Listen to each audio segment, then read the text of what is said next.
Welcome to the Daily Plunge. We are looking at Psalm 8.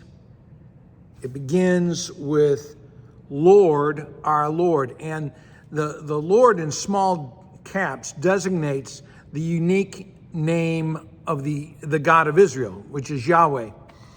And they're saying, this is our God, the God who created everything. We may be, look a small nation, but this is the God we're worshiping. And God is majestic in all creation, in all the earth, because God is the creator.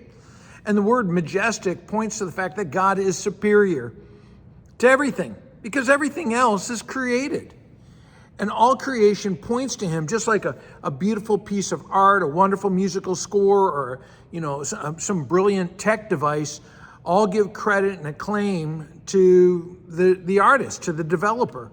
And so when he goes on and it talks about the glory of God, it refers to God's majesty, splendor, honor, and that God sets his glory, signs of his glory in the heavens. We see the incredible creation of the stars and planets. And he goes on in verse 2 to talk about the praise of children and infants and the beauty of creation and the praise of the Creator are on the lips of the pure of heart and those who see life more clearly and without all the baggage and without all the arrogance, right? And often the intellectually proud are the ones who deny the existence of God and look down with arrogant condescension against those who believe in the Creator. So what do praising children have to do with enemies? And the thing is that the supposed weakness of the children and infants is greater than the so-called power of God's enemies. Through these insignificant mouths, God is revealing his majesty. And our foe and nemesis wants to steal the joy of being created and loved by God. And so we go on to verse 4. It says, what is mankind that you're mindful of them? The wonder, how is the wonder of all creation and the wonder of the Creator, how does that compare with finite human beings, right? How do we measure up when we look at the cosmos? We feel small and minute. And even though we can look small in comparison to creation, the grandeur of nature, the power of nature, and yet each human being is a unique piece of God's work.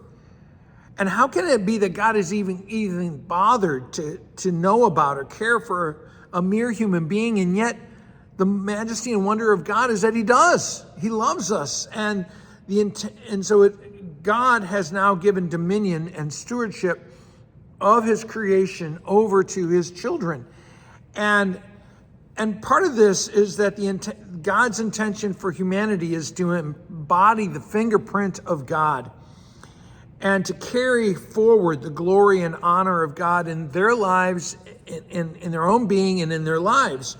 And so just like the farmer has power and authority over the field he plows, and the lumberjack has dominion over trees in the forest, and the pet owner has dominion over cats, dogs, or iguanas, and God rules over creation, and that rule is grounded in God's love of creation and commitment to creation. And so it's about our stewardship is about responsibility, not exploitation. And you think about the wonder of each of these creatures that comes from the one who made them. I mean, cow that turns grass into milk, and chickens, this wonderful animal that produces eggs, and pigs, the mythical beast of bacon. And so, how majestic is the Lord?